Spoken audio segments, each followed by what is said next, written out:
Assalamu alaikum, урматтуу Багас Төрөө каналынын көрүүчүлөрү. Кутман күнүңүздөр менен. Кандайсыздар? Биз кайрадан эле тоодогу бактабыз. Каалоо болсо, кычыроон чилдеде кар күйөт. Эгер сиздерде чындап каалоо болсо, анда бул ниет ишке ашат. Достор, мына ушул тоодогу бак, кайрак жердеги бак буюрса, кийинки жылдан суулуу жерге айланмакчы. Мына ушул менин багымдан сырткары какырап жаткан тоолордагы буюрса жап-жашыл бакка айланат.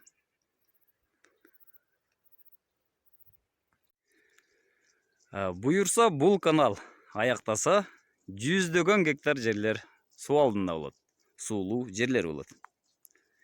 Канал наркы өйүздө болса, сенин жериңе кантип суу өтөт дешиңиздер мүмкүн. Кече биринчи партиядагы турбалар келди. Самоход суунун өзүнүн түртүүсү менен аркы өйүздөн бул өйүзгө суу алып өтүлөт. Мына ошентип биздин жер дагы суулуу болот. Достор, бүгүн ошол Молдонияз каналы боюнча жакындан сиздерди тааныштырам. Анда эмесе биз менен бирге болуп туруңуздар. Аркы өйүздө көрүнүп турган кызыл тоонун астынан канал кеткен. Кызыл тоонун түбүнөн кеткен. Бул каналдын аты туңгуч жазгыч акын Молдонияздын аты коюлган. Молдонияз канал деп айтылат. Каналдын узундугу 7 километр. Алдыбызда көрүнүп турган мына ушул чокудан астынан тешип өткөн. Жакындатып көрсөтөйүн мынакей. Агарып көрүнүп турган шагалдар мына ушул жерден тешилген. Азыр ошол жерге өтүп барып, канал боюнча көрүп келебиз. Сиздерге азыр алып барып каналды көрсөтүп келем. Мына достор, туннель казылып аткан жерге дагы келатабыз. Мынабы тоодой болуп жаткан бул шагалдар мына ушул туннелден чыккан шагалдар. Мына бул жаткан 200 миллиметрлүү турбалар ширетилип наркы өйүзгө өткөрүлөт.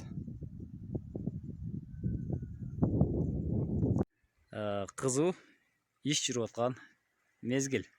Мына ушул тоону мына ушундай туннель менен казып өтүшкөн. 2017 жылы башталган. Быйыл 2020 жыл. 3 жыл бою тынымсыз иш жүрүүдө. Ана достор, обед маалы ишчилер обедке кетишти. Мына эки миксерде бетон аралаштырылып атат. КАМАЗ менен алып барып ташылып, куюлуп аткан мезгил.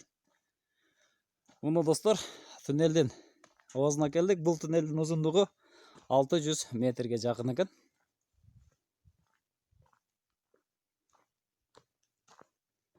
Азыр ичине кирип көрөбүз. Азыр мунун ичинен муравейлер каттап аткан мезгил.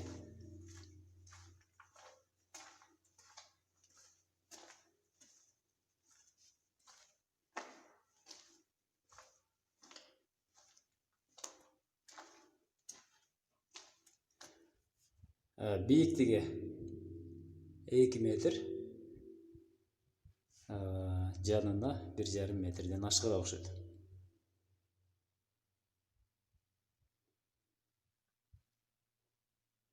Мына достор, тоону тешип өткөн туннель.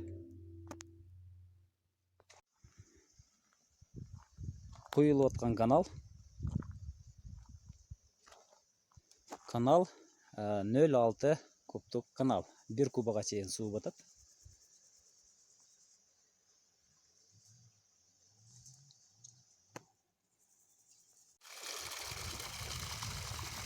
Бул канал ишке түшө турган болсо,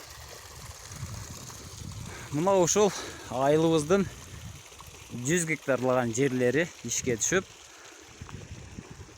бак тарак отургузулуп, бүтүндөй жашыл бакка айланат. Азыр мына ушул бактын баардыгы мотор менен сугарылат. Азыр мына ушул 150 миллиметрлик трубада чыгып аткан суу.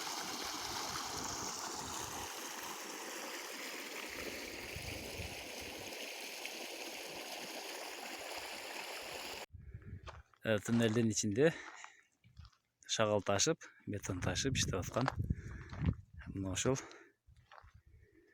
муравейлер. Мынакей иштеткен аябай жакшы экен.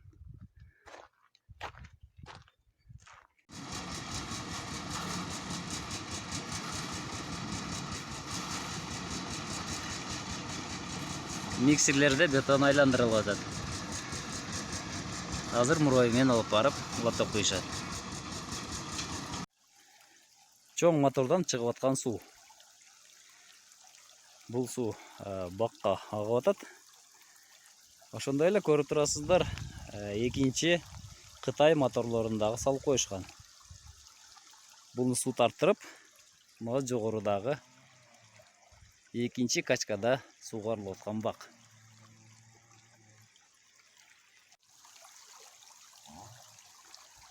Бул гиласпак ушуга чейин жалаң мотордон суу ичип келген болсо, анда буга окшогон бактар суу келгенден кийин каналдан 100 гектарлап буюрса бак болот.